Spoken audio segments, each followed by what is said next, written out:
ECHORIFT episode 250 is on.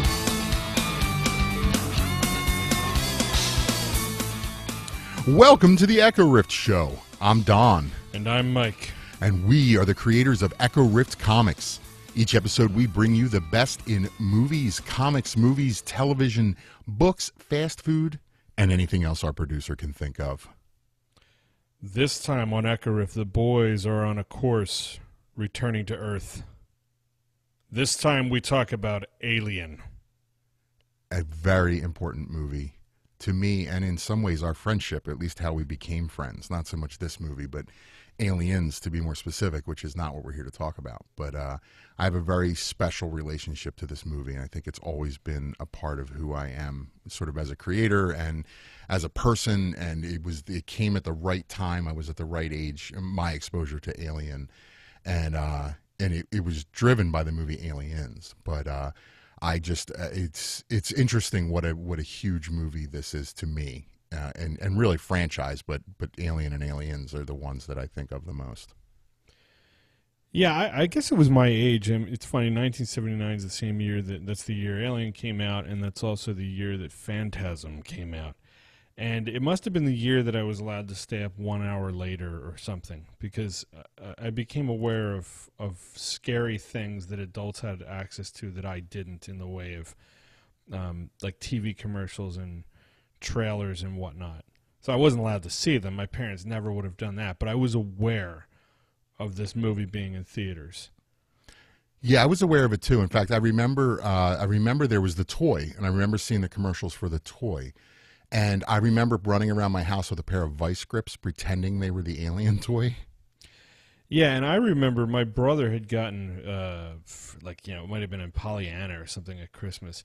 He had gotten an Alien board game, like a children's board game. Yeah. And it had I think they were drawings, but they were fairly photorealistic. But it was a square board, and it roughly simulated the interior of the Nostromo. Okay. I remember the floor was like grid work, and the walls had like vents that the alien could come in and out of.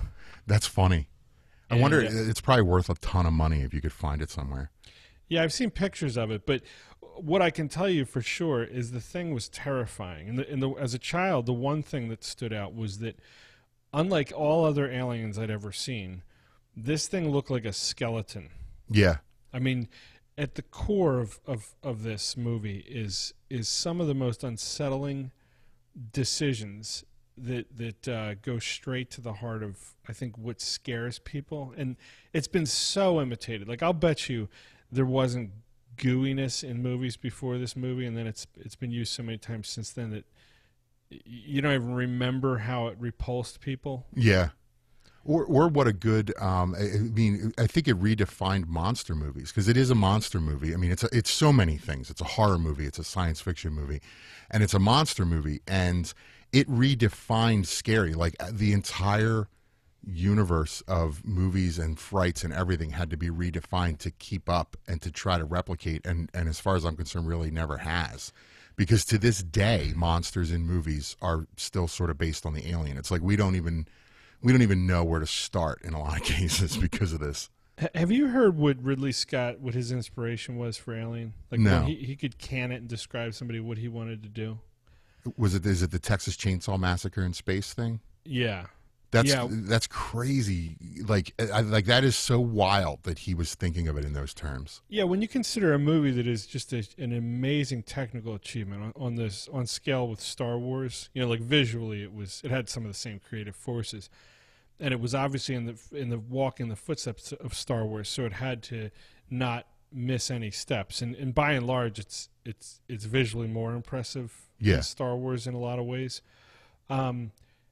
To think that a movie that could be described on a caliber with Star Wars could also be described on a caliber with the Texas Chainsaw Massacre, which is about as low budget and as far removed from space and technical achievement as any film ever made. And isn't that the key to so many of the great genre films that we've seen? That the director might have been making a science fiction movie or a superhero movie or a Western, but they were really making another kind of movie in some way. And that seems like it's the magic sauce in so many of these things.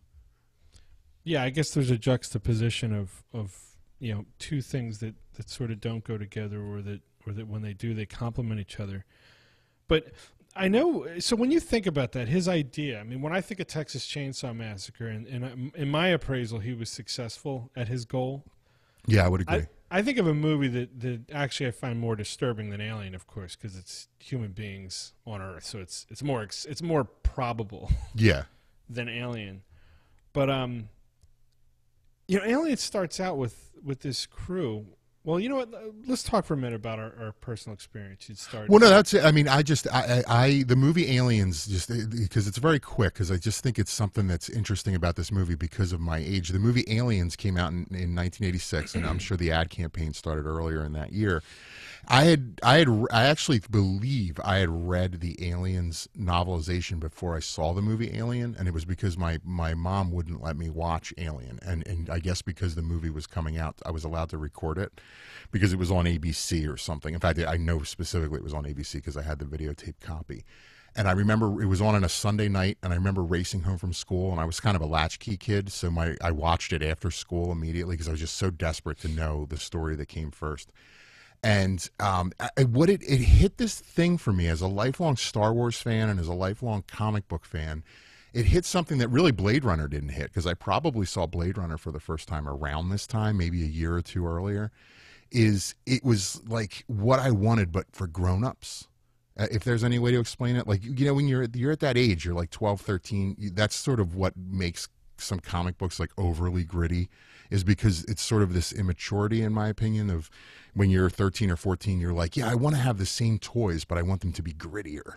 And I don't mean that to diminish this. It hit the spot. Like, it was this science fiction movie. And as far as I was concerned, even though I love Last Starfighter and all these other movies, none of them were very good.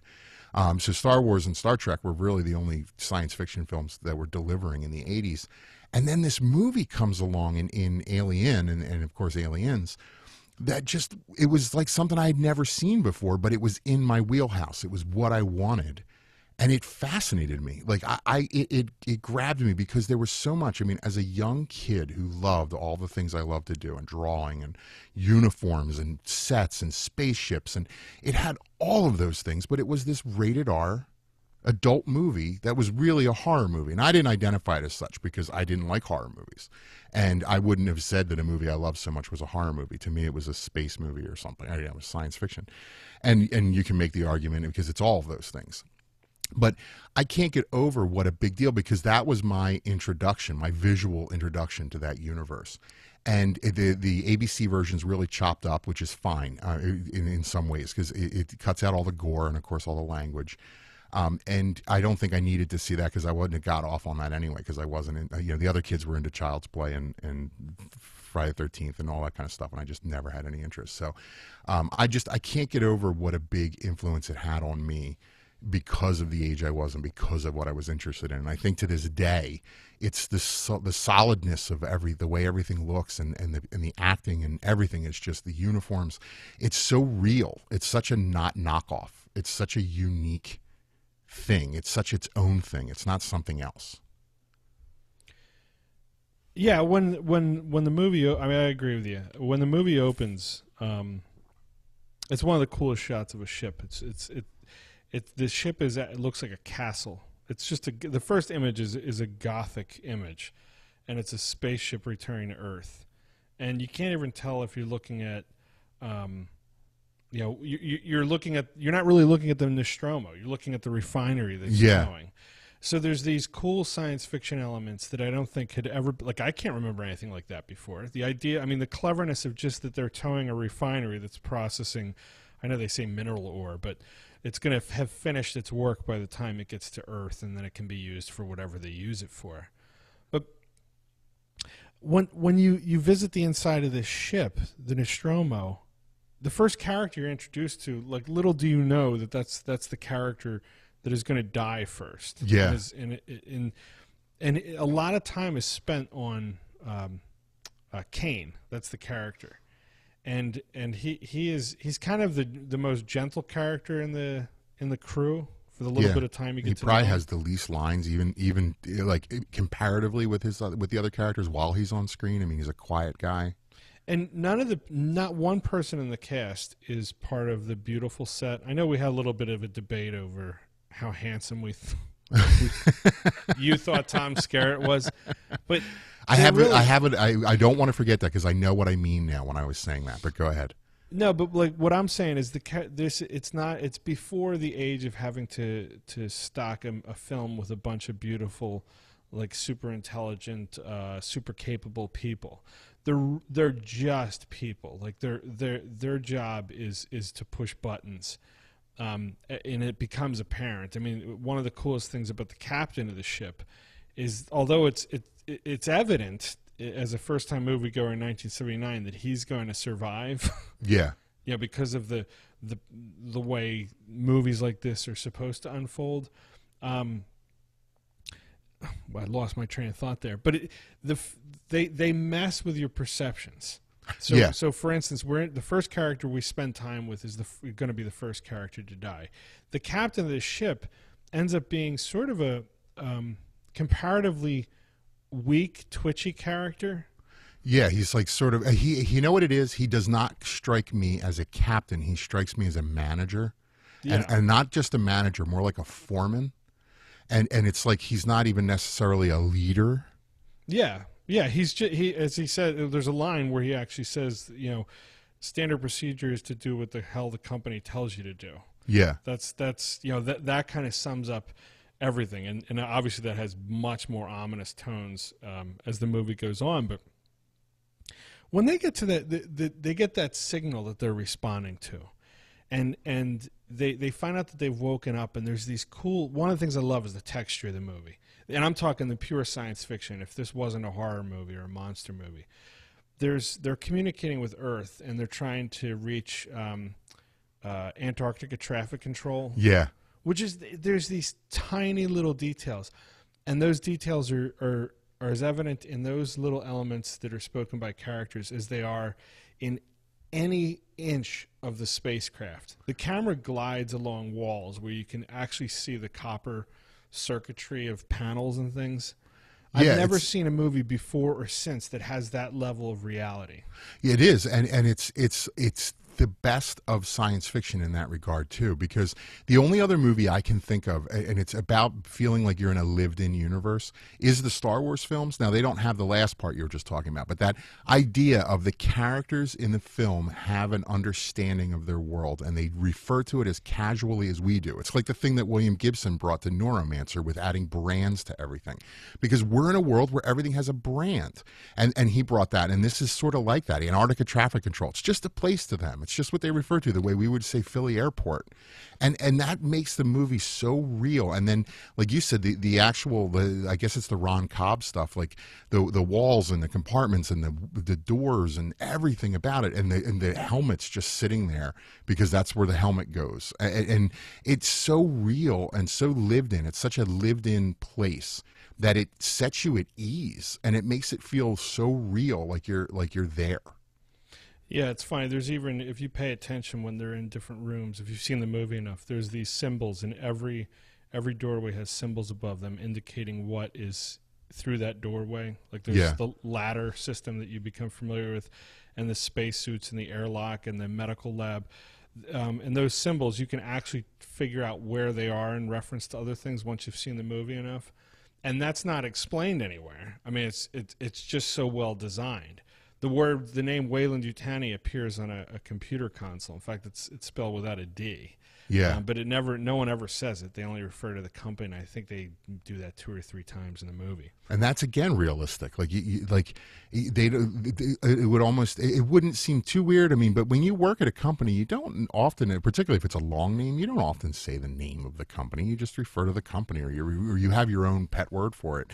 But it's all those little things that make it feel lived in, because this isn't a movie about heroes. This is a movie about people who are regular Joes who have a regular job to do. They're not extraordinary people. They're not expected to do extraordinary things. They're just expected to do their job. They're just sort of blue collar working class, just Joes. Yeah, and so when they decide they receive this signal, I mean, most people have seen the movie, but when you consider what a classic way to open a movie, I mean, there's a symbol. They assume it's a possibly an SOS of some kind. They know it's not human. It's unclear whether in their world aliens have been discovered, but in the past. But the fact that they have a policy that they have to respond to even a signal that's clearly not human seems to suggest that aliens are very rare, if not never encountered. Right.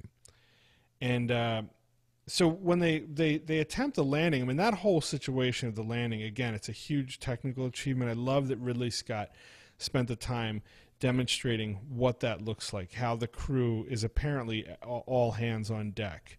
You learn about the Nostromo because it actually has to separate and become apparent from, the fact that it is a ship towing something becomes apparent when it disconnects and descends to the planet.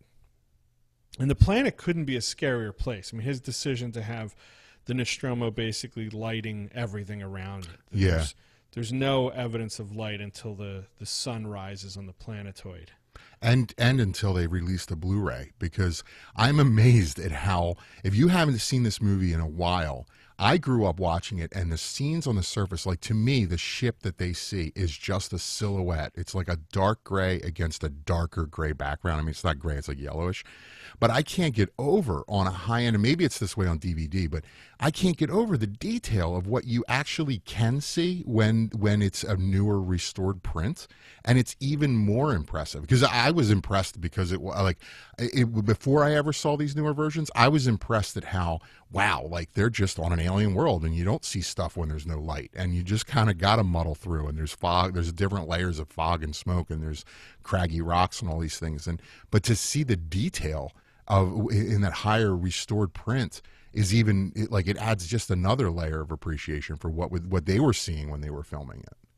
Yeah, and I've often thought about the fact that when you're presented with this much realism in a movie there's no characters, Parker and Brett, who are like essentially the two sort of union guys, yeah, and the rest of the crew is basically management. They're the closest thing to comic relief, but their behavior is perfectly consistent with the characters that they're portraying. That they're going to be a lot more irreverent. They're going to be they're going to be the characters that are the most willful and the least restrained. So they come the closest to comic relief, but by no definition would you say that they were inserted for that purpose. Right. You recognize them more than anything, as opposed to see them as a mechanism for storytelling.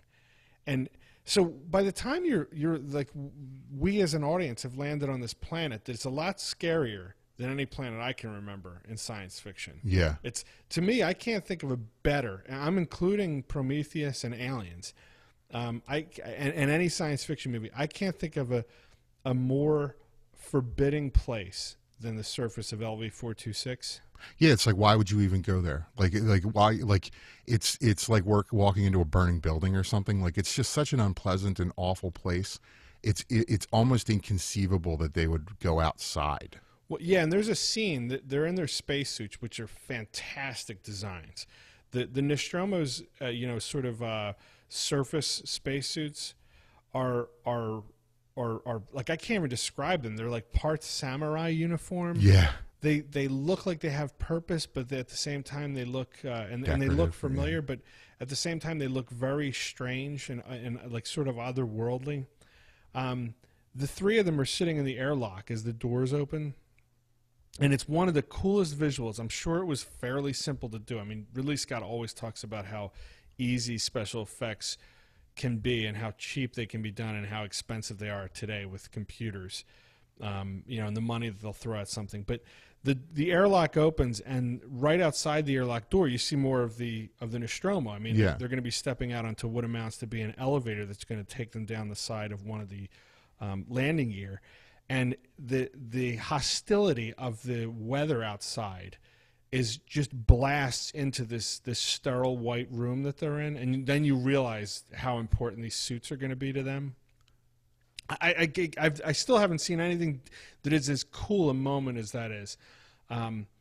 when it comes to reflecting the dangerousness of an environment. Yeah, because the only other comparison, unfortunately, wouldn't be. I guarantee if you found one close, it wouldn't be a science fiction movie. It would be like a movie about Antarctica or something. Yeah. It'd be The Thing or something, because the movies, because that's sort of the way it's handled. And you're right, and also in the suits. Not to belabor the suits, but I really like the way, particularly later, you see like exhaust coming from them and stuff. There's no clear oxygen tank, which would have been expected because, again, coming before this was 2001 and Star Wars and, you know, maybe a couple other crummy movies. It's such a unique design because the implication is that, well, maybe they can sort of breathe the air and it's doing some kind of filtration or whatever. Like it gives you the ability to let your mind wander on how stuff works. And I love when a movie does that. And you consider, it's funny, I'm thinking back to just the mood that the audience is in. That title sequence and the trailers you saw and the posters you saw for the movie at the time, it's 5 letters. It's as bold and as sort of avant-garde a title as you could pick. I mean, its simplicity is almost absurd. Well, yeah, like that's another thing. You want to talk about not something we can't appreciate now. That name must have seemed dumb to people. Like, because we're in a world where they do like the one word, like Apple. Or like whatever, just like that, and that must have, like, there must have been a lot of people, probably the kind of people like me, before I saw or heard anything about the movie that was like a movie called Alien. No, because that's a really daring name for the until movie. you see the trailer, and then all of a sudden, Alien is not a noun; it's an adjective? Yeah. It's descriptive. Like everything that you're presented with in that trailer, for instance, the weird choice of music and special sound effects is alien. Yeah, and that's yeah. like one of the things that's cool. This movie is alien in every way. It's fantastic. I mean, even down to the way the title cards come across, and it's sort of hieroglyphics as the English is coming on screen. Yeah, and I've always wondered about that with their whatever, like what they were thinking, other than because it's all very angular and it's all very sort of science fiction, but it is such a, like, the way the pace of the movie, which isn't really what you're on right now, but it's amazing that they set you up from the start. This movie's not going to be rushing you anywhere. Now, I know that was very common in the 70s, so I'm not saying that was particularly novel, because a lot of the Scorsese films and Coppola films and stuff had the same kind of pacing. But for a space horror movie, that had to have been very fascinating to an audience member in 1979. Yeah, and what's cool, too, is so you're watching an alien horror movie, and they've landed on the planet, and you figure things are going to go totally to hell, there. And obviously as we go, we'll talk about it. But the first time they see that ship, and I know that it's funny, Ridley Scott talks about it, how they had some problems with actually the quality of the model wasn't something he could film in a way he wanted to. So a lot of what you see is through the video cameras of the Nostromo crew, which gives a startling amount of realism. Again, it's been imitated so many times. I mean, including in Aliens. Aliens, in a lot of ways, is a big remake of Alien. Yeah. But his decision to basically make your view of a lot of the surface of the planet and the first shots of the alien spacecraft being through their video feed. But it just puts you. It's almost like the effect you get when you're watching like a found footage film. It has a sense of realism that simply pointing sort of a beautifully designed camera at something it can't do. Plus, it creates the sub-reality. But the other thing it does is it keeps you it sort of keeps you in the spot where the person that you're meant to be most identified with, which is Lambert, Veronica Cartwright's character. Yeah. In a lot of ways, you're seeing everything the way she would see it. Now, I know she's present with them, so she's not necessarily looking through a camera, but at the same time, she sort of is too. So I think that's another huge point, and it's a huge point for the entire film, is the way that she is the audience, and she's the one reacting and causing you to react. If you're feeling cool, you're going to lose your cool because of her. But I think that's also a part of that sub reality that's created, is because she's there for all that, and it is doing these things that are, even if they're by necessity from a practical standpoint, they create this mood and aura for the film that makes it so special. Yeah, exactly. I mean, it's interesting you mentioned that. So the away crew, or the away team is sort of the dreamer, Kane. I mean, he's the one that says the thing about how when they're figuring out the distance to the signal, he says, "Oh, it's walking distance," and then Dallas laughs, knowing that Kane's going to want to walk there. Right. And now we're going to have to go check it out, and Dallas is just following the rules, and he has a sort of largely a lack of imagination, and then Lambert might have an overactive imagination. If Kane is the dreamer, she's the Lambert cynic. is the nightmare. Yeah, haver. Yeah. But her response to it is the appropriate human response to it, which is, I don't want to be outside here. I don't want to be going to dark places. I don't want to, like, this is dangerous. They even talk about getting weapons, which I thought was cool. I don't think you ever see them. But they oh no, you know what, on the Blu-ray we do get to see him holding a weird gun. I don't know if you do on the non-Blu-ray. Yeah. But when they arrive at the ship, it's funny. I didn't know this at the time, but I have to wonder if Ridley Scott or Dan O'Bannon, Ronald Shusett, whoever wrote this screenplay, if they had Cthulhu in mind at any point, because they're called to this place, like essentially this island in the form of this planetoid in the middle of space. They arrive there, and there's a signal calling them, and they encounter impossible geometries. Yeah. The ship, the most striking, disturbing thing about the ship that I don't think was ever done before that movie, other than in the form of what he wrote, was that these things did not obey any of the rules we imagine. The ship is not symmetrical. It doesn't have any corners on it. It almost looks like you'd almost have difficulty detecting that you're looking at a vessel. It's truly alien. Yeah.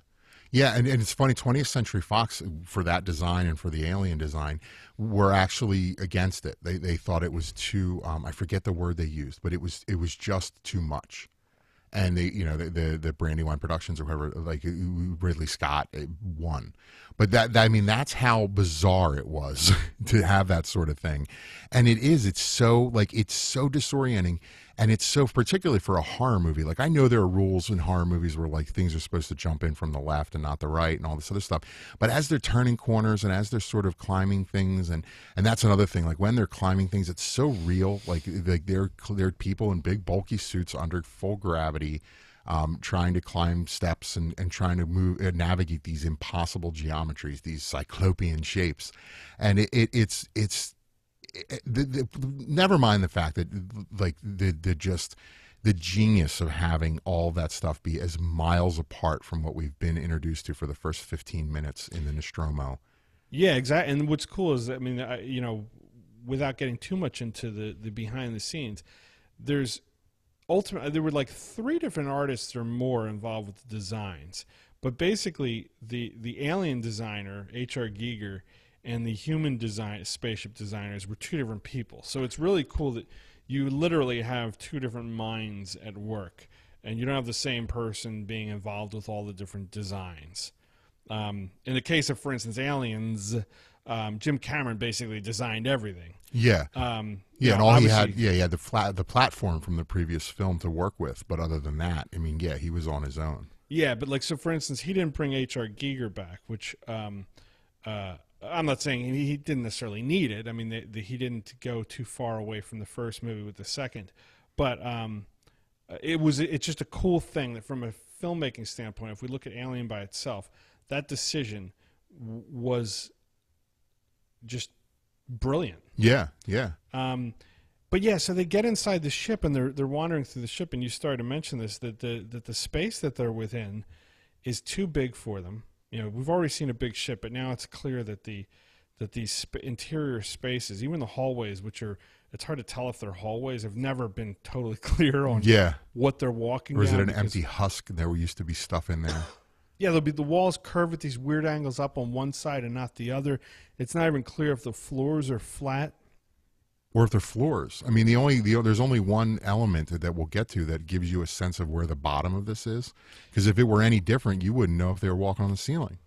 Yeah, and going back to the whole idea of the Texas Chainsaw Massacre in space, I mean, when that movie opens and they take on the hitchhiker, I'm talking about the Chainsaw Massacre, they've sort of passed through this gate, and things you're going to stay bad. Like, you're uncomfortable from that moment forward. And from the moment they see the ship, things just continue to get weirder. And from a movie making, I mean, from a movie going standpoint, when they get into the room with the space jockey, I hate that term because to me that diminishes what this thing is. They enter that room and there's that pan back of what they're looking at, and it has to be the most unique set that had ever been built at the time. Yeah. I mean, it is a perfect capturing of the paintings of H.R. Giger, from the texture, even the quality of the air in the movie is sort of hazy. So the walls and the thing, the sets kind of flatten out. It's funny. Back to the growing up watching this on a videotape from television over and over and over again, and then even once I saw the full blown rated R version, that space jockey really doesn't appear in a 4:3 aspect ratio. Like, one of the things I would have told you before I ever saw it in 16:9 was, I think it's so wild that they don't even show you the whole thing. Like, you could go look at a production still or that Alien picture book and get to see a big picture of it. Right. And it's interesting that it is fully shown in the movie, but in the 4:3 experience, it's always just these pieces of it. That is really, I mean, you can tell it's a being sitting in a seat. I'm not saying it's that abstract, but you never really get a sense of and you can get a sense of the scope of it. But that's one of the other fascinating ways that I was brought into it, and then the rewards of being able to see it later, but also getting to see even more detail, it created even more questions for me, because I honestly, there was a long period of time where I just didn't understand the fascination with that. I'm like, it's just there. It's just part of get the movie story forward. It's there to make you feel disoriented. It doesn't matter. And I always was sort of annoyed. It's almost like the Boba Fett thing. I was always sort of annoyed with people that were fascinated, wanted to talk about, well, what's the space jockey? And I just was like, it doesn't matter. He's some other victim. And now, in Prometheus, of course, has expanded upon that. But I think having seen the whole thing, all of a sudden, that is such a more significant aspect of the story. Yeah, and what's cool, I mean, just the mystery that it implies. I mean, that's one of the things that, as this movie unfolds, and even by the end of it, I can make an argument that maybe I'll make by the end of it, but we learn, through the captain, Captain Scarrett says, Captain Dallas. Dallas. I call him Captain Scarrett. He says it looks like it grew out of the chair. Yeah. Which I always thought was cool, because it's hard to find another way to describe what you're saying, that this is, it looks like maybe it's human, maybe it's a machine. It's clearly mechanical, but it's clearly biological. You're never... And it's old. Yeah, it's ancient. So who knows what it's supposed to look like when it's not aging and falling apart? Yeah, and then he mentions the thing about it looks like it exploded from the inside, and their examination of it is cut off by Ash, hollering that he found a hole in the floor that he ends up descending down into.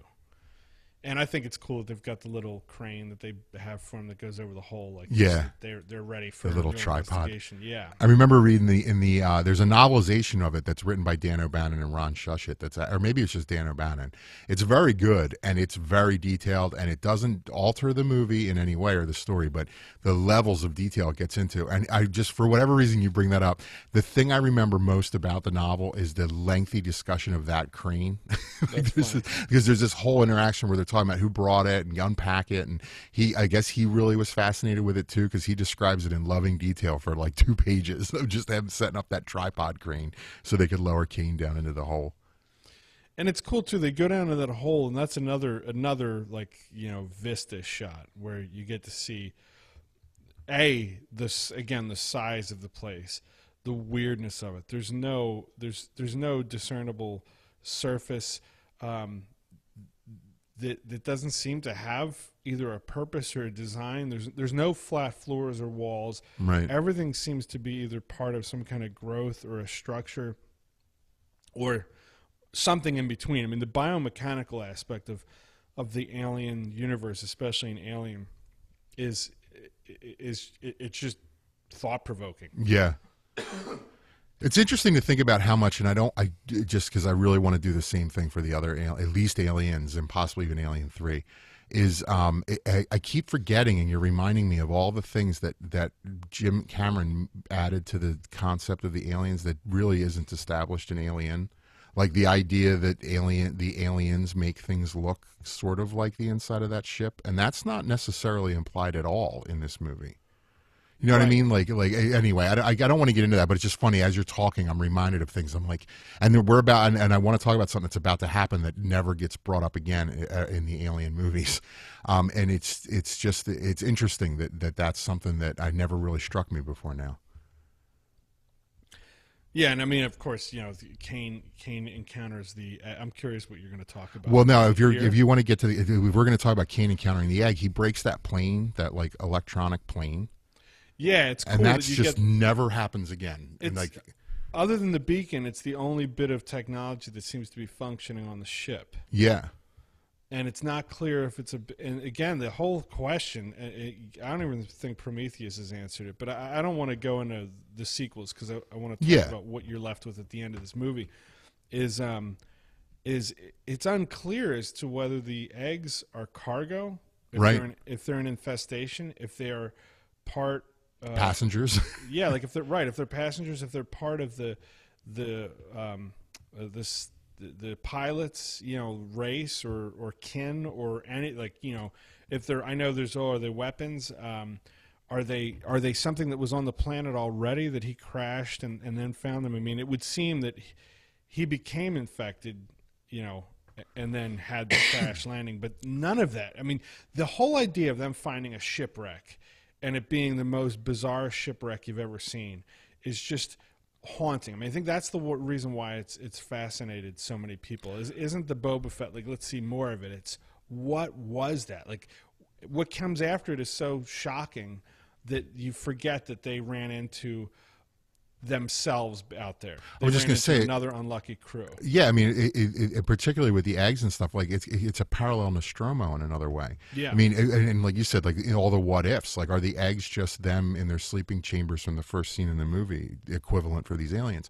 And the other thing is, and there's a lot of ways you could argue that, and this was sort of the dawn of like a modern science fiction, or at least modern science fiction making it into feature films. There's another way to look at it to say, well, why would the ship look recognizable at all if it's actually an alien species? And this goes to the title of the movie and all these other things. It should look like Mania. It should almost drive you crazy visually, because I would imagine if that ever occurred, it would. Like, it's not going to look anything like we can relate to. If not, I'm not going to buy that they're aliens. I'm going to think that somebody made it up. It's Michael Bay invading Earth. But well, yeah, go ahead. And the face hugger. So the egg obviously opens and the thing jumps onto his helmet, and I think it's great that you don't get an indication at that moment what exactly happened, because he's wearing a helmet. Yeah. But that thing doesn't look anything. It's totally organic. It almost looks like human flesh over some kind of weird, human. I mean, it's not hairy. It's not scaly. It's got people skin on it almost. I'm talking about it's just slick. Like, it does have a wetness to it, but it's not even a slimy wetness. It's just a wetness. It's not biomechanical looking. If anything, again, it looks like skin. It doesn't look like the scales of a snake or a lizard or anything. It's one of the brightest. It's the brightest incarnation of the alien. It doesn't look like the egg. And it looks more relatable. I mean, honestly, it's the most relatable phase of the alien that you can see, because when you look at the facehugger, you see a snake, you see hands, you see lungs, you see sea creatures, you see a crab, you see all these different things, and like you said, wrapped in human skin, or some kind of similar to human skin. But that's really striking that it is actually sort of relatable, and I think that adds to what makes it so terrifying, because you have the two monsters in the movie essentially, and this first monster is one that you can see in a horseshoe crab. Yeah, when they bring him back, I love the scene because basically we cut to that. There's that faraway shot after the thing jumps onto his mask, and there's that horrible screeching noise, Yeah, and the radio chirps and everything, it's and then great there's editing. this really long shot of the ship and just wind. You see the derelict. It's almost unclear if they've all been attacked. Right. And the next thing is them walking, coming up outside the ship carrying Kane, and it's a moment that every time I see the movie, I'm impressed with it. It's Ripley. Dallas wants to come back through the airlock, and it's such a it gets into what's cool about their universe that they have protocols for this kind of scenario. Yeah. And that she's going by the book, and she's in some sense like there's a tension in that moment where she says, well, what happened to Kane, and Dallas says something's attached itself to his face, and she's like, well, what kind of thing? I need a clear description. And Dallas is kind of never leaves this state for the rest of the movie where he's sort of just a man way in over his depth. Right. And he's sort of a guy who's forgotten the rules and has probably accepted, at some point earlier in his career, accepted responsibility that he wasn't built for. Like, Ripley's clearly the kind of character that should be the one in charge of that ship. Yeah. Even though she's, essentially the second officer, I guess third officer. And she's so, and their tension. You talk about the tension. This is throughout. I mean, we've already talked about it in pieces with Lambert's complaining and Parker and Brett's sort of working all the way up to the edge of the rules and then just a bit beyond. And now Ripley's, because we've not really been introduced to this part of Ripley before now, but Ripley's this by the book sort of climber. Like, she almost seems like she's just looking for a promotion and she's going to do the right thing. And she's very haughty and she's very just like, I'm captain when he's not here and you're going to listen to me. And she's like pretty unlikable about it too, because if you think about the movie up to this point, if we're close to any of the characters, we're closer to Kane and Dallas than we are to her or even Ash, who we've seen a lot of, but Ash we've seen in the same way we've been seeing Ripley. He's just sort of walking around. Well, yeah, Ripley has been, the three major moments we've seen of Ripley before this, she has been irritating to the crew. She corrects Lambert on their location. She says that's not our system, meaning it's not even her job. I know. Because Lambert's like the navigator, I think. Yeah. And Ripley's saying to her, we're not, we're basically not in the Earth solar system. We're somewhere else. And then later on, she comes down to see what the guys are doing on C deck, which is the deck, the engineering deck. And it's clear that she doesn't belong down there. She doesn't need to be down there. She can't accomplish anything by going down there. And they think she's a nitwit. Yeah. And then they kind of send her off with having resolved nothing. Right. So then by the time, it's interesting that we didn't talk about a moment that it's one of the things that scared me the first time I saw the movie, is Ripley's looking at, in the downtime while she's waiting, she's looking at the computers attempting to translate the message that they're responding to. And I always thought it was eerie that the computer had some way of telling that what it's receiving is a distress signal. Yeah, and that's an important element of the movie that I think is underplayed, particularly in the pre-director's cut versions, is the idea that she, in her defense, for all the things I just said about her, she's the only one that's really hip to and believes in the idea that it's a warning beacon, not a distress call. Yeah, and it's cool when it's the first time you see the duplicitous of Ash. She says to him, I think I should go out there. It looks like this is a warning. And, which again is creepy, the idea of they're receiving a warning and that the people, out there at the ship don't even know it yet. And he says, well, by the time you get out there, they'll know, won't they? Which is kind of a terrible assessment. Yeah, of your very friends. fatalistic. Yeah, and it gets dropped because, of course, they don't. The certainty never apparently comes through until she's asking the question. I need a clear description of what happened to Ash, right? Or to Kane.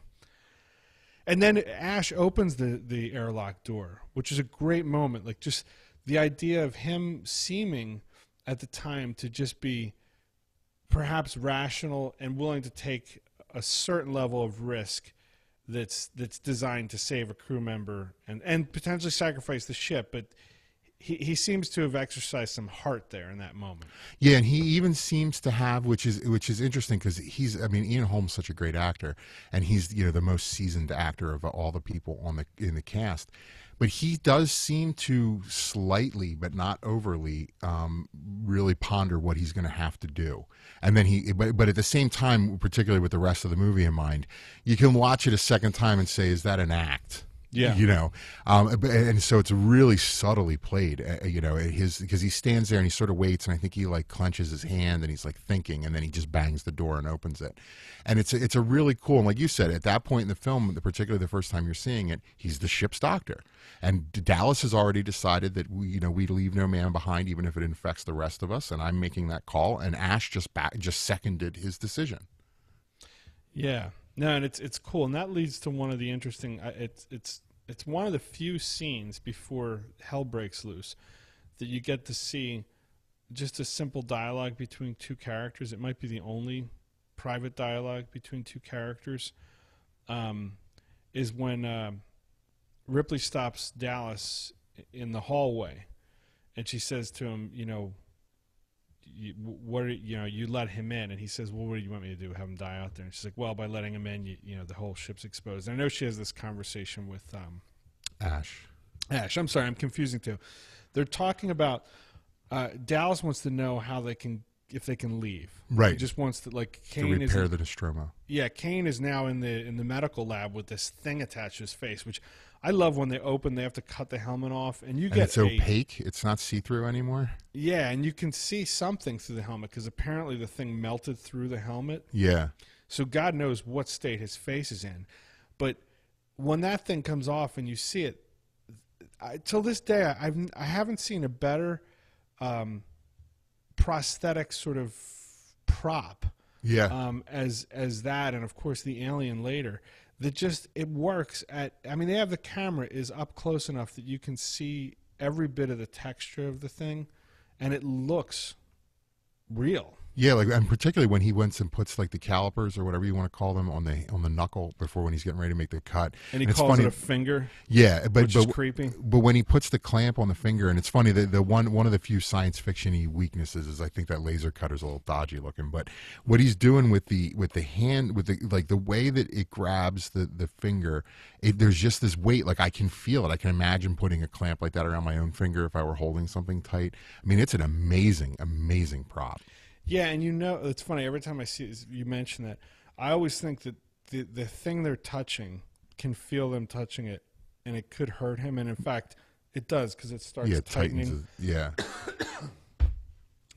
But yeah, so Ripley interrupts Dallas in the hallway while Kane is just now, they don't know what to do. It's just, I guess we got to leave. Like, we got to leave him in the state. We can't get the thing off his face because it's going to try and kill him. And we'll leave him with Ash. With Ash the doctor, and I love Dallas is cool as continues to be cracked. He says to her, are we ready to take off? And she goes, no. And again, it's Ripley sort of by the numbers. She's like, we're blind on BNC deck. She's referring to their camera systems don't work, so they can't see what's going on those decks. And then something else, I forget what she says. And then he goes, that's all just bullshit, let's just take off. And then she goes, well, is that standard procedure? And that's when he says, standard procedures to do what the company tells you. But and they talk briefly about Ash, and it's cool that like she seems to just be jealous, or not jealous, but wounded by the fact that essentially everyone is against her. Well, yeah, I mean, it goes back to she's sort of a pain in the ass, because even when she has the follow-up conversation with Ash is very dismissive of her. And she's just like, and he's like telling her, don't touch my things. And he's just like putting up with this pest, this kid that wandered in. Because one of the things I don't want to lose sight of is, because it's something that's so easy to lose sight of, is have you ever seen a horror or even a science fiction movie, except later Star Trek movies, with a cast of this old? I mean, that's one of the things that is really remarkable about this movie.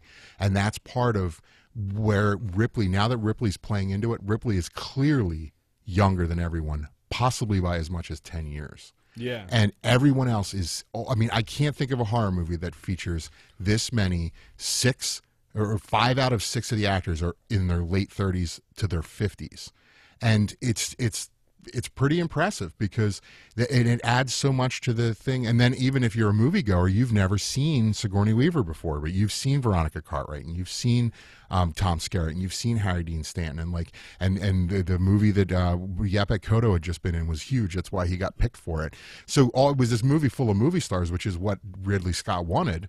And then you've got this nobody. So just the manipulation of the audience and is so classy and so well done in every way, and it all centers around this, and it also goes to the sort of red herring of setting Ripley up as nobody that matters.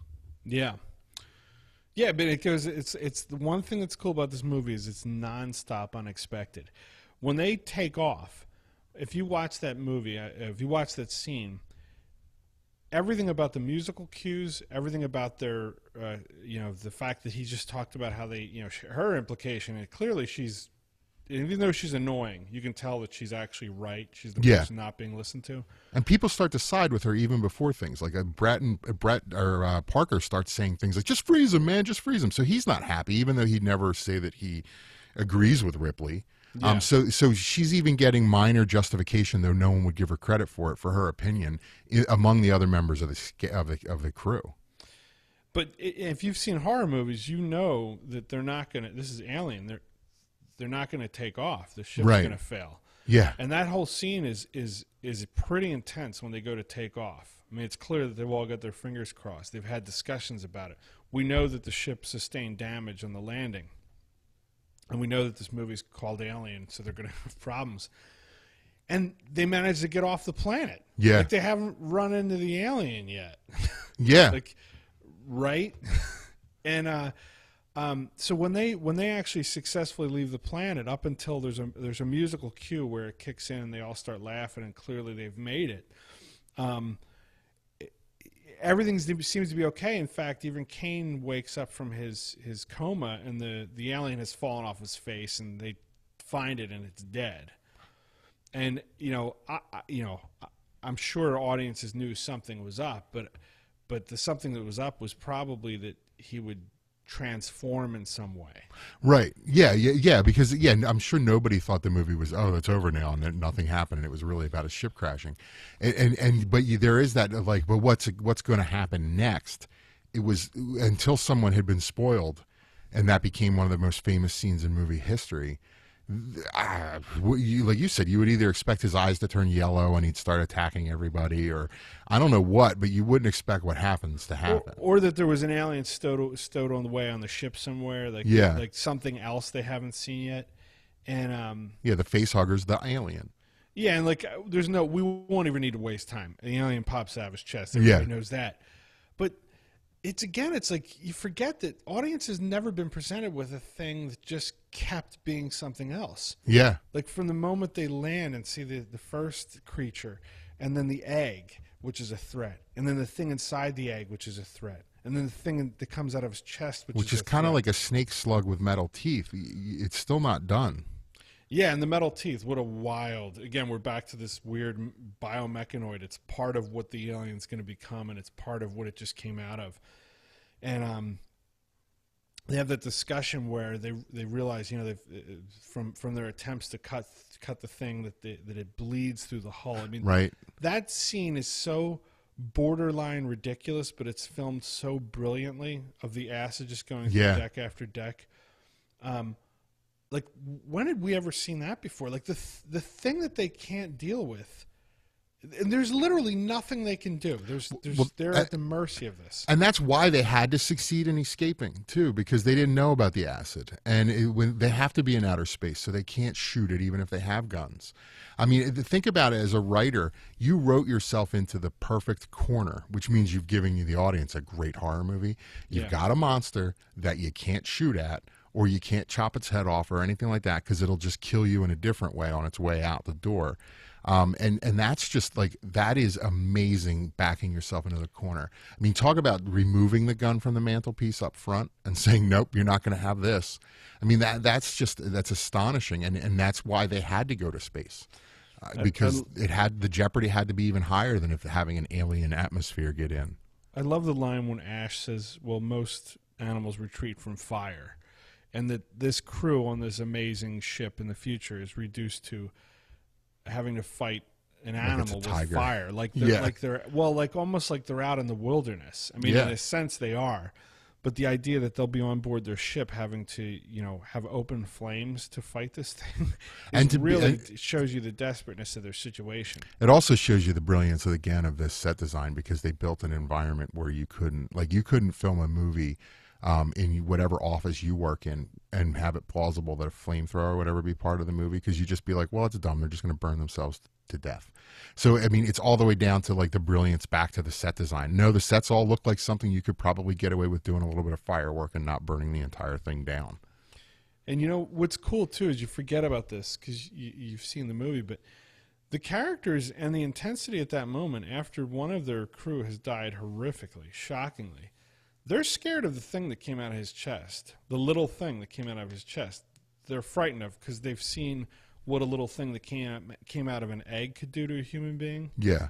And now they're dealing with something new and that they don't understand, and who knows what that does. Clearly it's not the same thing. And when they go after it and they encounter that it is, I mean, as Parker puts it, it's huge. It's like a man. Yeah. I love that description because at that point you haven't actually seen the alien. And there's a question about how it's moving around.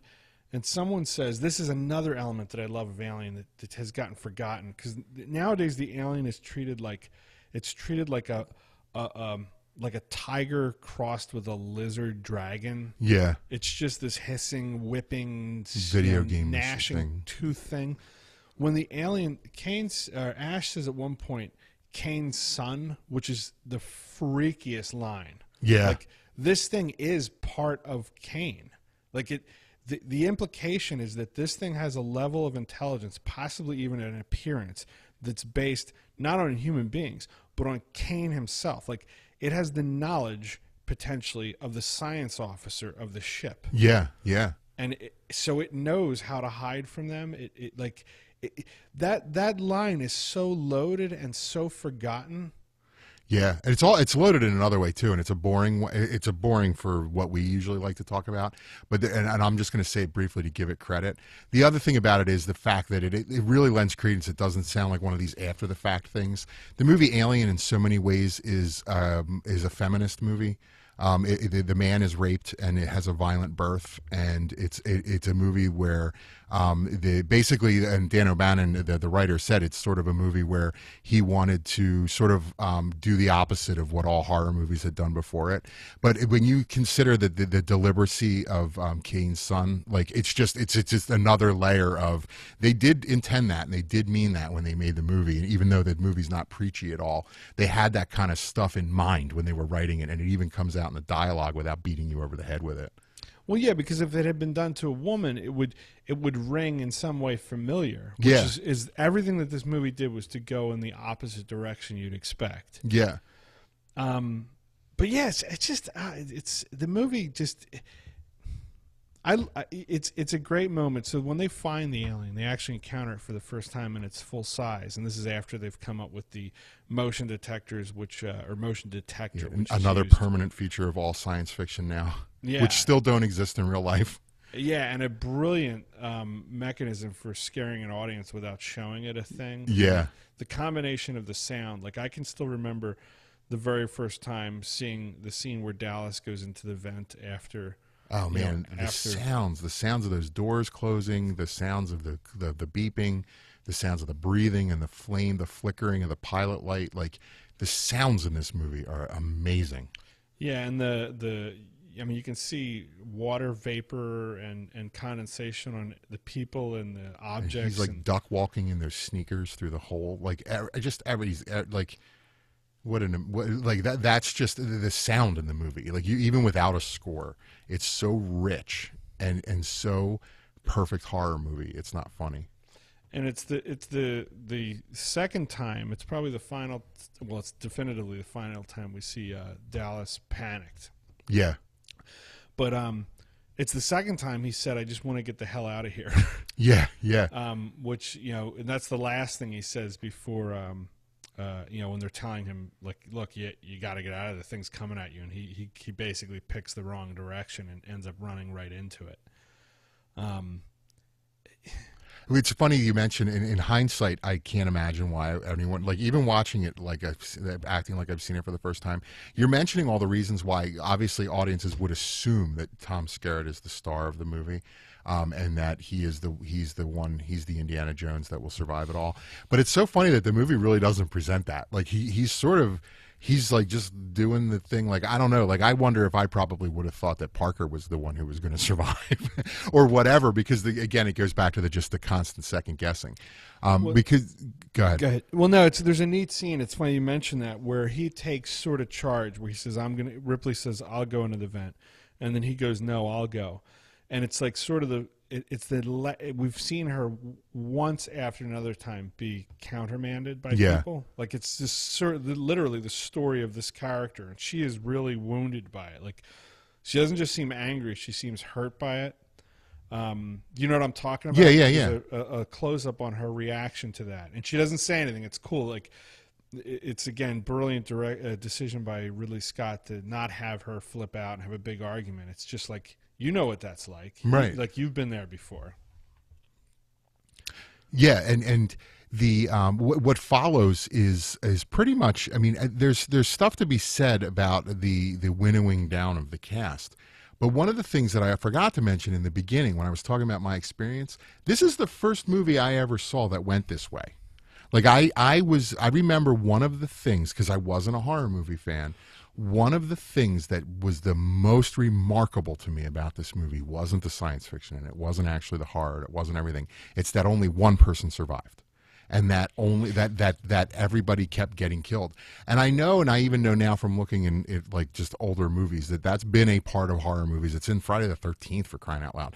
Like, it's in horror movies going all the way back, that there will be a group of people that get narrowed down to one or none. I mean, because horror movies frequently have unhappy endings. But that blew my mind. I had never seen anything like that before. Like, I think I even doubted it, because I don't think there's any version where you see Dallas actually die, and it just that blew my mind. And then again, that's the way it proceeds. Until the next major plot point, which is the thing with Ash. Yeah, and it's fine. We skipped over one of the scenes that is my fault, but it's the first time we get to see a shot of the alien when it kills Kane. I'm not Kane, Brett. Yeah. Because Brett goes after the cat. Really, because Brett's the next to go, and Brett is the one and really that's the lasting image you have of the alien until the end. I mean, that's right. I mean, that's the most you see of it. You get to see. I mean, you get to see a glimpse of it when it gets Dallas. You right. Get a better sense of its man-like shape. Yeah, you get Yeah, when it kills, and that it has sort of like just you get to see that it's really it's humanoid shape. Yeah. Which I've always found really creepy. But when it grabs Brett, you get to see there's a close-up shot, and it's a very quiet scene with the alien. You see it has a face, and you can see the skull, a human skull underneath the weird dome. I mean, the shape of the alien's head, that's something we started talking about in the beginning with the board game. That oddness of shape, the fact that the face sticks out so far in front of the head, and in front of the neck, and then the back of the head sticks out so far behind, is so wrong. And when I say that term is overused, but I mean it's such an unlikely design for a thing to evolve, or a thing that would be efficient or properly shaped or anything, that it's disturbing just for that reason. Like, I remember as a kid, I didn't even like to look at it because it was so unnatural. And what's amazing about it is that it also, at the same time, doesn't look impossible once it's moving and things. Like, it's designed, I mean, the madman that designed it's designed with this insane look. And yet, at the same time, in practice, it's designed with the right weight and musculature to believe that it could turn its head and move around and do things. Yeah. Which goes to so you're not only seeing something impossible and improbable, and you'd never imagine it in your worst nightmare, it also seems to be put together well enough that it would work if you did have a thing like that. Yeah. It's very, very strange.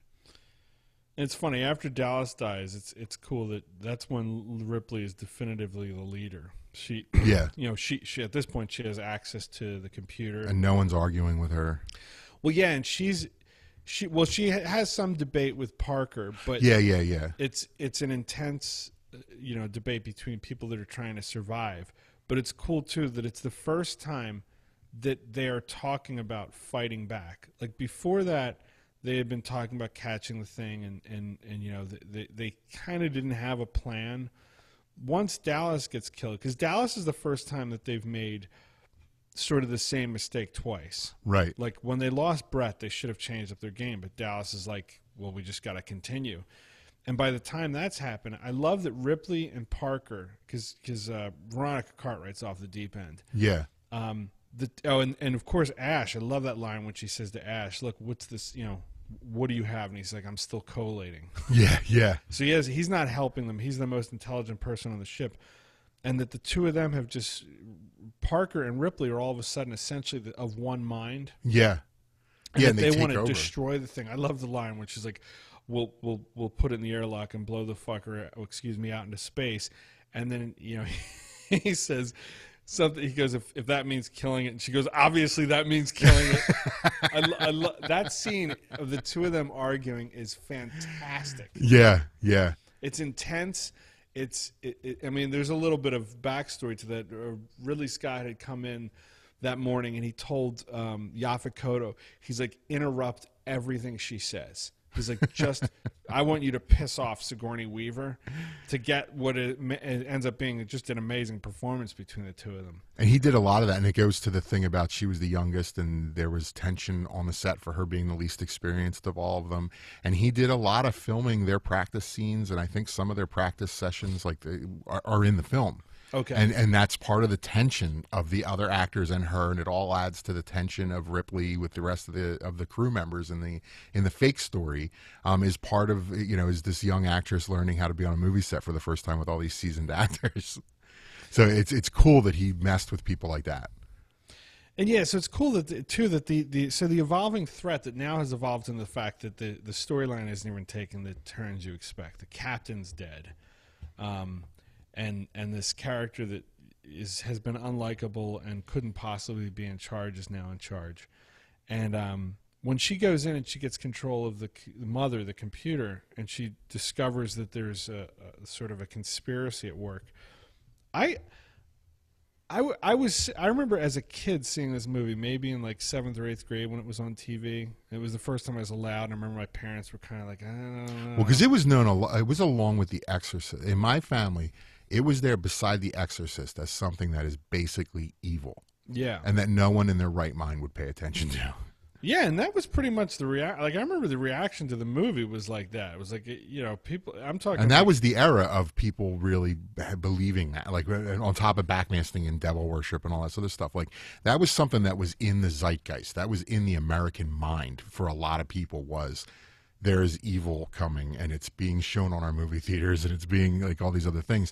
And that was in a lot of ways, again, like out of context, because we're so used to all of its mimics. Like you open the show, it doesn't seem, it's still the best of them, but it doesn't seem that insane. It must have seemed extremely obscene, and it's just not for the sacrilegious and other reasons that a movie like, say, The Exorcist was. Yeah. When she gets access to the computer. And I agree with everything you said there, by the way. Yeah. The movie was taboo. I mean, it really was. And she discovers that there's a directive that brought them there. That apparently the transmission had been sensed by the company before they even left Thetis, which is the mine, the mines where they came from. That Ash was put on board to help bring back this alien, to bring back whatever was signaling from that planet. Yeah.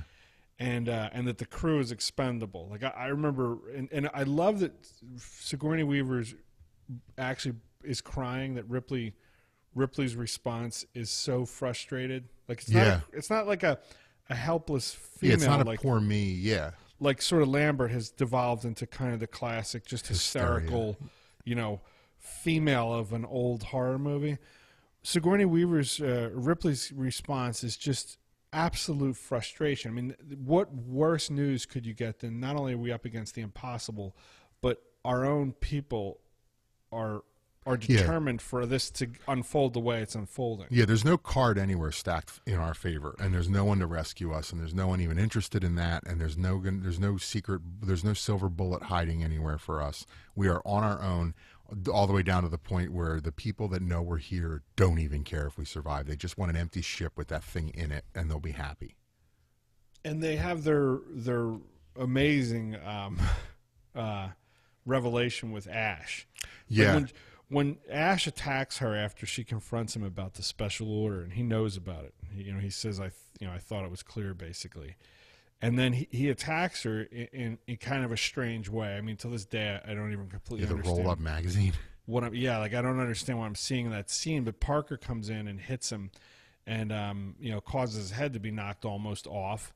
And he starts spitting out white stuff, and he's freaking out and making weird noises. And I thought there was like an alien inside him. Like I didn't know what was happening there. And again, what now? Exactly. Like what? It's inside people now. And they discover that he's a robot, which is actually more interesting than if he were infected by the alien. And truly science fiction. Yeah, exactly. It takes it another. I mean, it's not just a horror. It's not. I mean, really, it kind of betrays the Texas Chainsaw Massacre in space in the regard of it's not just a horror movie set on a spaceship. And instead of the Wolfman, it's an alien, and that's the only difference. Now you really have a science fiction movie, and you have a conspiracy movie. I mean, we talked about it just a second ago, and it's tied to him being an android. It's a conspiracy movie as well. And what's cool, and I think this was present in Texas Chainsaw Massacre, although I don't mean that as a contradiction, is the idea of, I talked about it before with the alien, but also now with Ash, the idea that there is intelligence at work against them. Like it's not a man versus nature. It's not what Ash, without any sincerity implied, which is that they're dealing with an animal. Right. Because they're not dealing with an animal. When he says to them, they're talking to them, and he says, this is something that the alien movies have lost entirely. Again, Prometheus might be going back there, but and there is a vague reference to it in Aliens. But he says, it's the perfect organism. Right. Like, it's the perfect organism. This isn't just something from space, something that hasn't been encountered before. By his estimation, as a machine with apparently great intelligence and pure logic and everything else, he has estimated that there is nothing anywhere ever like this, and you're trapped on board with it. Plus, there's so many fascinating, like even philosophical observations there. Because you sort of hinted at it when you said it's an android. It's a perfect organism if killing and surviving are the only things that matter. And I know that at a base level, that is all that matters. But then you could look at it and say, well, no, an imperfect organism, a perfect organism must be able to compose a sonnet and must be able to, raise a family and create a civilization. And the alien is clearly incapable of doing that. But that goes back to it's that crazy. The alien as an adjective or adverb or whatever, that crazy estimation of it. And when the rubber hits the road, it is the perfect organism in terms of survival. I like when he also says its physical perfection is matched only by its hostility. Yeah. Like and we don't know why it's hostile. Well, yeah, and we don't know what it can do next. Yeah. Like there's no reason to believe that it isn't just the latest version of whatever it is. Yeah, like, 'cause is there another level after this? And it's amazing that none of the alien movies have ever gone there. Yeah, and he so when he points out that fact, one of the things that I know is in the script, and I think is in scenes that were filmed, although it wasn't in the version I just saw with you, is he asks Ripley, he suggests that they try communicating with it. Yeah. And then Ripley asks him, have you tried communicating with it? And he never answers the question. And the idea... I think that was in the movie. Maybe it was. Go ahead. The idea of communication with something like that being possible is so disturbing. Yeah. That there might have been an opportunity to communicate with it. There had been... Ridley Scott had ideas of doing a scene where it would be able to simulate people's voices. Ugh. Like, imagine that thing, which we know is Kane's son, which has the intelligence of knowing the ship's systems, even the state of the ship, as we learn later, having the ability to outsmart them at every turn, something that was born hours earlier, something that is a perfect organism, and that potentially the android on board has been attempting to communicate with, or maybe even has been communicating with. Yeah. It's so unsettling. It's so... this thing has a tail. Can it, Right. Anyway. And that, one of the things that I think is also interesting, and it goes to is Ash trying to communicate with it, is once the gig is up, why is Ash even letting anyone live? And why is Ash even emerging from his room? Like, why didn't he just lock himself in his room and wait, and they can get all as upset as they want, and he'll just wait for them to die? Or is Ash also, like, I love all the things of, like, basically wondering what's going on in Ash's mind. Well, that's what's cool too, and he has definitely pursued this with Prometheus. Is Ash isn't just a thing carrying out orders. Ash is an intelligence enjoying what he's observing. Like, there's a scene just before Kane dies where Ash is watching him across the table just before while Kane is eating lunch, or breakfast, whatever they're eating.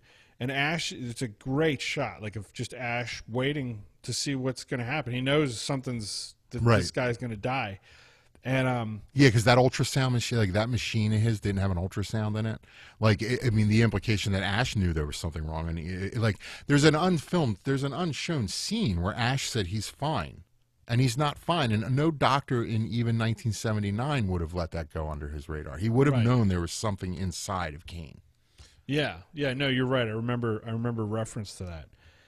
Well, the last thing he says to them, it's great final words for a villain that's, at this point headless, so he's defenseless, but he still gets the last word, is when he says, I can't lie to you about your chances, but you have my sympathies. Yeah. Like, what a fantastically evil thing to say and do to these characters. I mean, I love that they set his head on fire. But and that's a great scene too, where the next thing Ripley says is, "That's it, we're blowing this thing." And the next scene is them running down the hallway. The three of them are like, she's carrying, and they're talking about, if we're not out of here in 15 minutes, you're not going to need no rocket to fly through space. And I also like the way that the crew expendable bit also makes it, like, you can imagine human nature and even just like hope, like the definition of hope is that I won't have to do that because this is all going to work out. Yeah.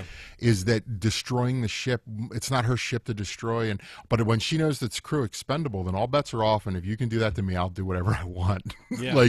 And that information almost encourages them to do what comes next, because I think we'd all like to think our tough guy selves would do that kind of thing. Plus, we've seen it in so many movies, but in reality, I think you wouldn't feel like you could do that until you were told, screw you. And then you're just like, all right, well, screw you back, and I'm going to do what I have to do. And luckily, this thing has a self-destruct sequence on it. Yeah, plus one of the things that he is an authoritative source. He wasn't lying to them when he said that they don't have any chance of surviving. Right. He wasn't lying to them when he said that it's a perfect organism.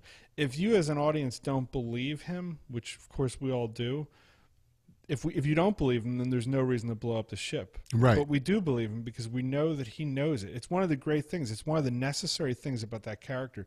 The only way for us to learn about its intelligence and its true capabilities, which aren't just that it's a monster on the ship with them, is to have him tell you that a character steps forward and has information that no one else could have had. Yeah.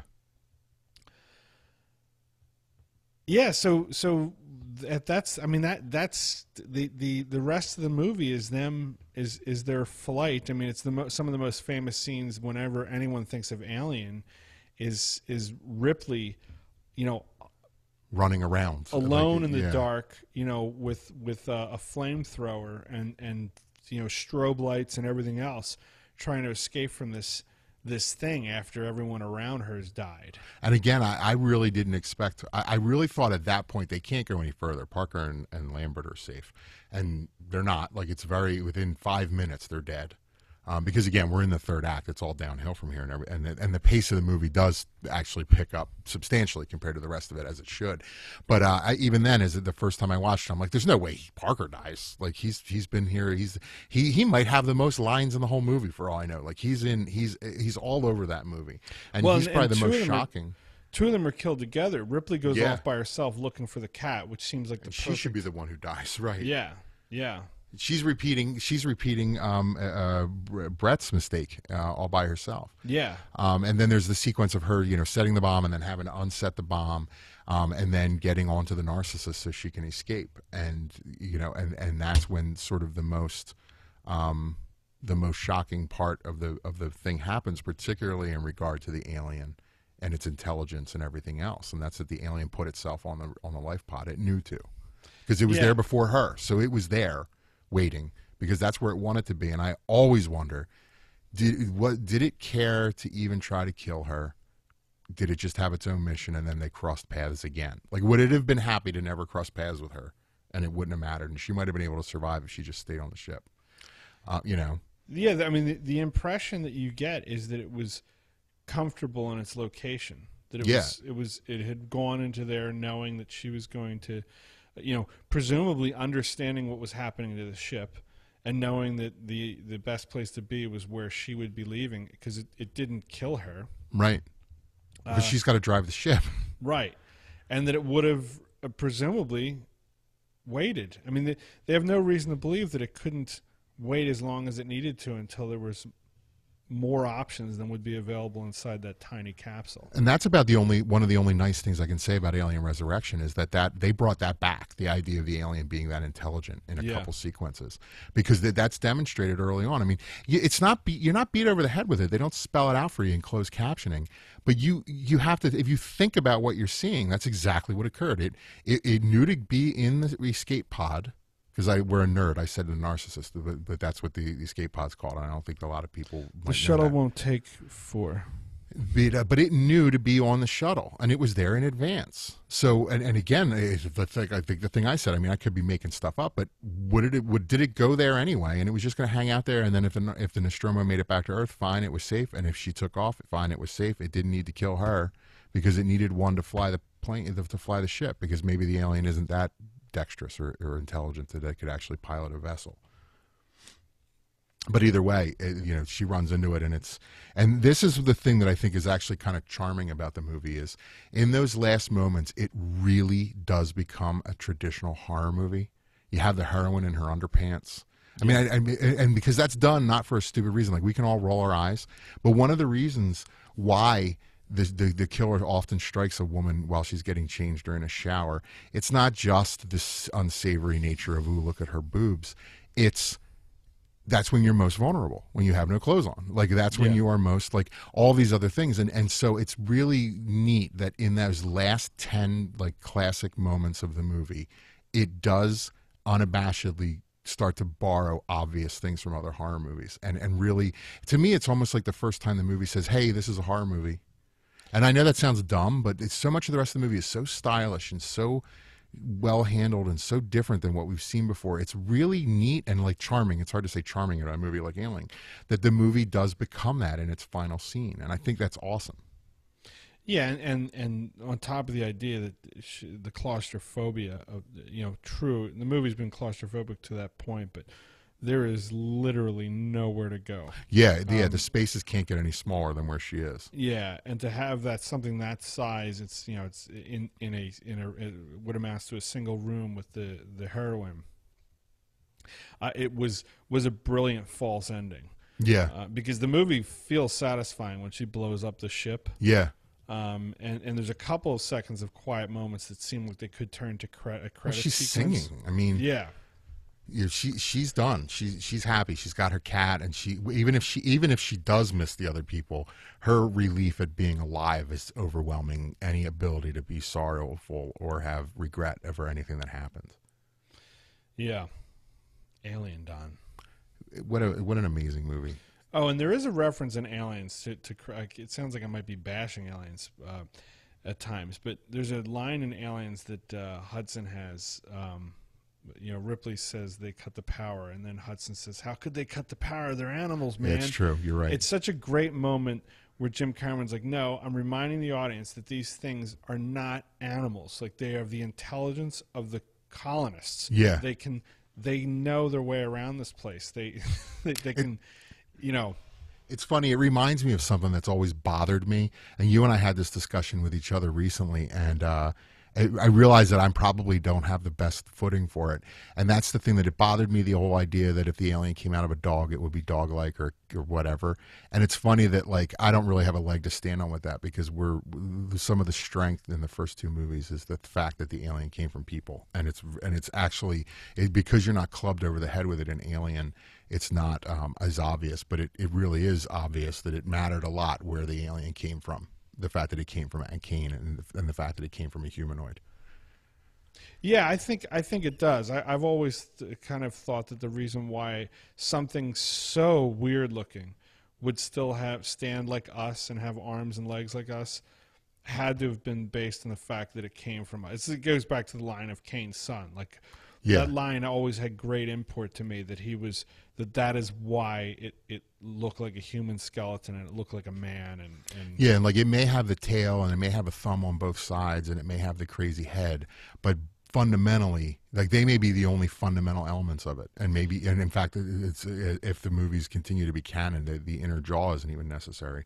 But the idea that it's that but maybe two arms and two legs is, and the way that it stands upright instead of walking on all fours is, and again in Alien 3, David Fincher wanted it to be like a puma, and that's why it did that. And it's unfortunate because it led to what you talked about, which is and Aliens has some of it too, the swirling, snaking, thing that it isn't in the first movie, and they're all just the little changes that weren't deliberate that turned it into this video game monster that it yeah, really and it's become leathery. Yeah. Like it's no longer looks biomechanical. I know that. Well, anyway, forget those movies. Yeah, we'll get on to those movies because now that we've broken the ice on this alien thing, we're going to have to keep going. Yeah, man. Halloween, thank you for joining us for our Alien episode. I actually just decided that I didn't have anything else to say. Do you have anything else to say? I mean, I guess we could probably talk forever about Alien because we have. We've probably talked for months at a time in the 20 years we've known each other. No, I don't think I have anything to add other than the movie. What we talked about are all the things I love about the movie, and I think it's cool that if you go watch it again, I tried to watch it as if I was seeing it for the first time, and I was reminded of all the things that created wonder in me and fear, and I assume are what triggered the adult audiences that were seeing it for the first time in 1979 to be so scared. And I highly encourage, if you can, do exactly as Mike said, and really try to pick up the Blu-ray or I'm sure maybe the version you could get from iTunes or one of the streaming services is the same one, but try to get one of those really high definition reprints because it's amazing all the details that you'll see in the movie that you might not have seen before because the texture and the detail just wasn't there in those original prints. Oh, and one last thing, it's one of the things we started to talk about, but at the end of the film, there's no reason to believe that we've seen the final version of the alien. We've just seen what Ripley manages to kill. Yeah. At that point in its life, and I think it's cool that Jim Cameron apparently recognized that and took it a step further in Aliens with the Queen. Yeah, that he believed that the sort of the evolution of this thing would perhaps never end. Now, granted, what he presents gives an explanation for where the eggs came from, which is awesome because that's not explained. But it kind of is, and there's scenes filmed. Yeah, and it's kind of dumb. I'm kind of glad they didn't go that way. Yeah, because it doesn't entirely add up to me. But I would have been fine if that were part of the canon at the time Aliens came out. Don's referring to a cut scene that they've added back in, which is Sigourney Weaver, or Ripley, I should call her, finds Brett and Dallas, and Brett, who has been dead longer, is sort of almost completely formed into an egg. Yeah, and Dallas is his host. Yeah, Dallas, asks for her to kill him, which is, I'm assuming that Jim Cameron knew about that because there's sort of an homage to that with the cocooned person. Aliens. All right, this is our 250th anniversary, so happy 250th, Mike. We've done a lot more episodes than 250, but this is the one with the number on it. Yeah, happy anniversary, Don. I'm glad we got to do this very special movie. I actually think that we haven't, for me personally, to the extent that I program the show, I think I've always sort of shied away from this. And there's a lot of high-profile movies that we have not done because they're really important, and I want to make sure we handle them well. And I think we did a pretty darn good job. Yeah, at a running time that's probably the length of the movie. Yeah, and I think this is probably the longest episode we've ever done, if you don't count some of the maybe interviews or guest appearances we've had. Yes. All right, until next time, this has been the ECHORIFT Show. I'm Don. You can find me on Twitter. I'm at Don_Garvey. And I'm Mike. You can find me at Connolly_Mike. Go to ECHORIFT.com to download previous episodes of our show. You can also go to YouTube and watch us. We're also doing original YouTube content that you can see only there. That's youtube.com/ECHORIFT video. And that is our show. Happy Halloween and goodbye.